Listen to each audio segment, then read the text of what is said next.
राधे राधे मित्रों। तो मित्रों आप लोग राधा कृष्ण के अपकमिंग एपिसोड में देखेंगे कि तो मित्रों वीडियो शुरू करने से पहले अगर आप हमारे चैनल पर नए हैं और अगर अभी तक आप लोगों ने हमारे चैनल को सब्सक्राइब नहीं किया है तो चैनल को कर लीजिएगा सब्सक्राइब और बेल आइकन को ऑल पे करके प्रेस कर दीजिएगा, जिससे कि हमारी नई वीडियो का नोटिफिकेशन आपको मिल जाए। तो मित्रों आप लोग देखेंगे कि महाराज आकाश कहते हैं सेनापति गोविंद राज को बुलाया जाए, और फिर सेनापति कहते हैं जो आज्ञा महाराज। और फिर तभी राजकुमार बासु कहता है पता नहीं ये गोविंद राज और श्रीनिवास के प्रति सबको इतना स्नेह क्यों है। और फिर सेनापति गोविंद राज को लेकर आते हैं अपने साथ, और तभी राजकुमार बासु कहता है आओ आओ गोविंद राज। और राजकुमारी पद्मावती भी आ जाती हैं और छिप के देख रही होती हैं और सारी बात सुनती हैं। राजकुमार बासु कहता है गोविंद राज से पिताश्री कह रहे थे कि तुम्हें कोई महत्वपूर्ण बात करनी है, इसलिए उन्होंने मुझे भी बुलाया है ताकि मैं तुम्हारी हर समस्या का समाधान कर सकूं। तो बताओ क्या समस्या है तुम्हारी। और फिर मित्रों आप लोग आगे देखेंगे कि गोविंद राज कहते हैं हे राजन, आज तक आपने मेरे लिए और श्रीनिवास के लिए जो कुछ भी किया है उसके लिए हम दोनों ही आपके बहुत बहुत आभारी हैं। आज मैं यहाँ जो कुछ भी कहने आया हूँ वो कदाचित मेरे जीवन की सबसे महत्वपूर्ण बात है, और मुझसे भी अधिक महत्वपूर्ण वो श्रीनिवास के जीवन में है। इसीलिए राजन मैं बहुत आस के साथ यहाँ आया हूँ। और फिर मित्रों आप लोग आगे देखेंगे कि महाराज आकाश कहते हैं गोविंद राज से जो कुछ भी कहना चाहते हो निसंकोच कहो। और फिर गोविंद राज कहते हैं राजन, मैं यहाँ आपके राज्य में इतने समय से कार्य कर रहा हूँ और श्रीनिवास भी राजकुमारी पद्मावती को नृत्य सिखाता है। तो सर्वप्रथम मैं ये सुनिश्चित कर लेना चाहता हूँ कि हमारी सेवाओं से, हमारे कार्यों से आप सभी संतुष्ट तो हैं ना। और फिर महाराज आकाश कहते हैं अवश्य, पद्मावती तो श्रीनिवास से अति प्रसन्न है और मंदिर में तुम्हारी पूजा से, तुम्हारी सेवा से मैं भी संतुष्ट हूँ। लेकिन गोविंद राज ये प्रश्न तुम क्यों पूछ रहे हो।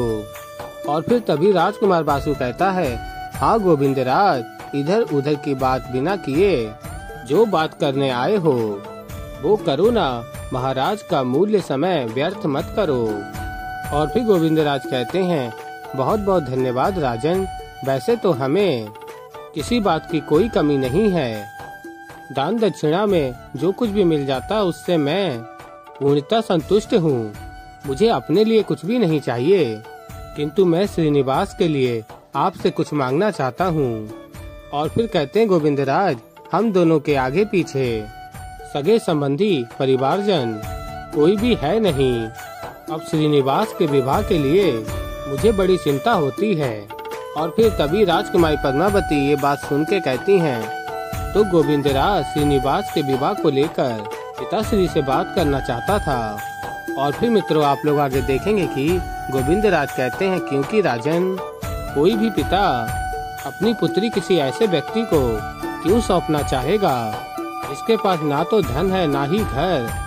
तो यदि छोटा ही सही यदि किंतु एक घर हो जाता तो कुछ धन राशि हो जाती तो कम से कम वधू के पिता इस बात से निश्चिंत हो जाते कि वर के पास कुछ भी नहीं है।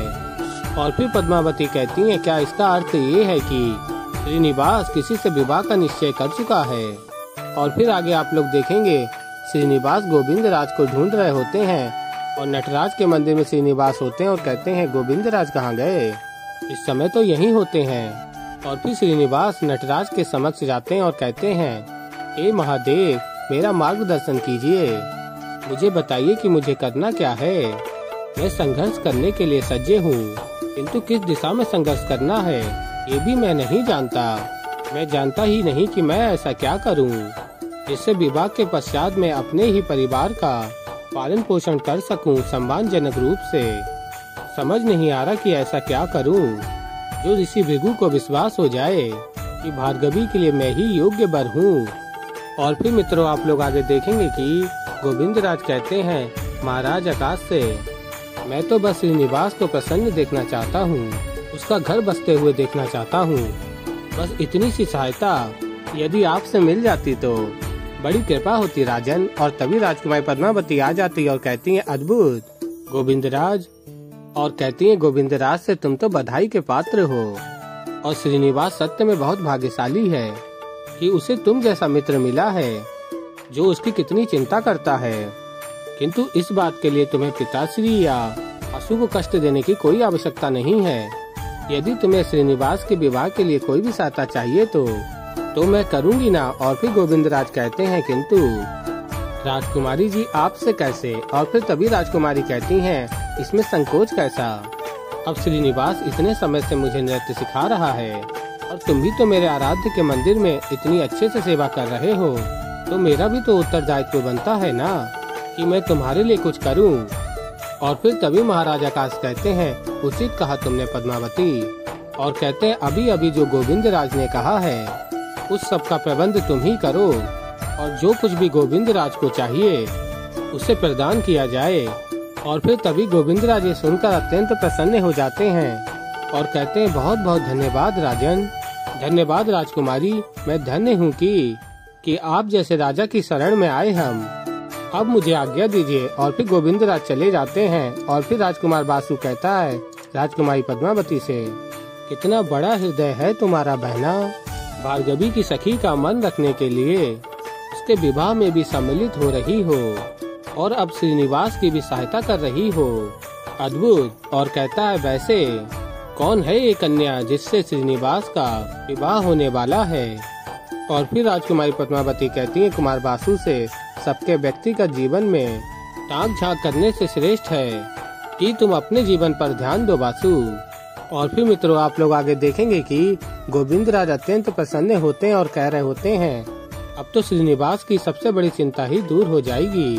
और तभी राजकुमारी पद्मावती आ जाती हैं और कहती हैं, गोविंदराज। और फिर गोविंदराज कहते हैं, राजकुमारी जी मेरे पास तो शब्द ही नहीं है, इन शब्दों में आपका आभार व्यक्त करूं मैं। और फिर राजकुमारी कहती हैं, तुम्हें मुझे धन्यवाद देने की कोई भी आवश्यकता नहीं है गोविंदराज। और पूछती हैं, ये बताओ कि ऐसे अचानक श्रीनिवास के विवाह की बात कहाँ से आई? क्या उससे कोई कन्या अच्छी लगती है जिससे वो विवाह करना चाहता है? और तभी गोविंदराज को वचन स्मरण आता है जो श्रीनिवास ने लिया होता है गोविंदराज से। और फिर गोविंदराज कहते हैं, राजकुमारी जी ये तो मुझे भी ज्ञात नहीं है, हो सकता है कि कोई हो या नहीं हो, ऐसा भी हो सकता है। वो तो श्रीनिवास है, वो कहाँ किसी को कुछ पता चलने देता है। अब कहाँ क्या हो रहा होगा ये तो कोई भी नहीं जानता ना।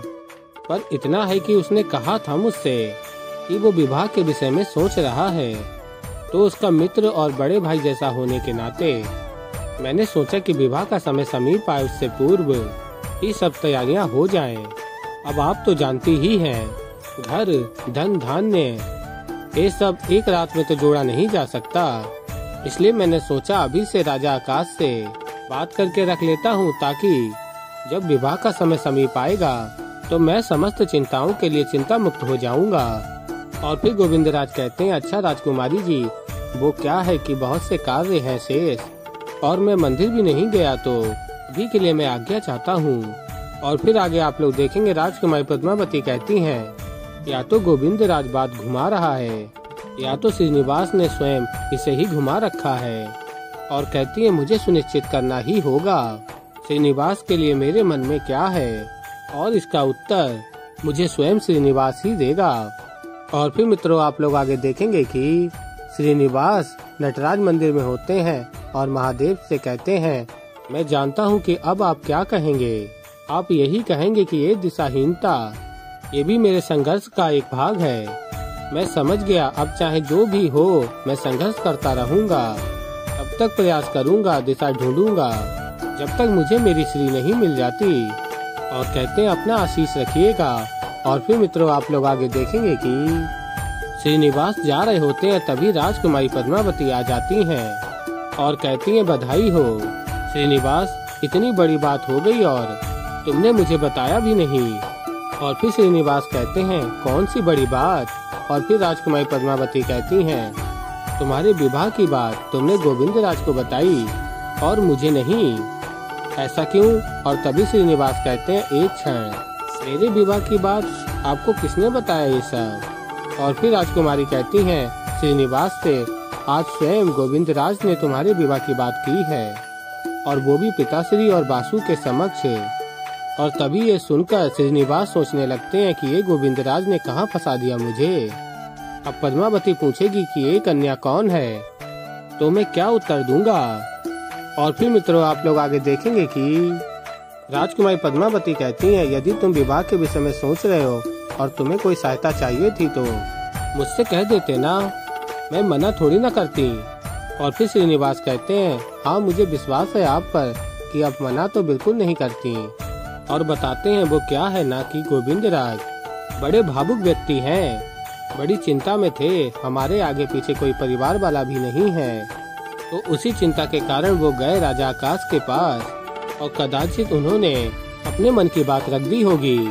और फिर कहते हैं, आप उन बातों पे ध्यान मत दीजिए, मुझे कुछ नहीं चाहिए। और फिर राजकुमारी कहती हैं, तुम मेरे गुरु भी हो और मित्र भी, यदि तुम विवाह के विषय में सोच रहे हो तो मुझे बताओ ना कि कौन है वो कन्या, कैसी दिखती है, उसे क्या भाता है क्या नहीं, कुछ तो बताओ। तो ऐसे ही मित्रों आगे और भी बहुत कुछ देखेंगे आप लोग, तो अभी के लिए इस वीडियो में इतना ही।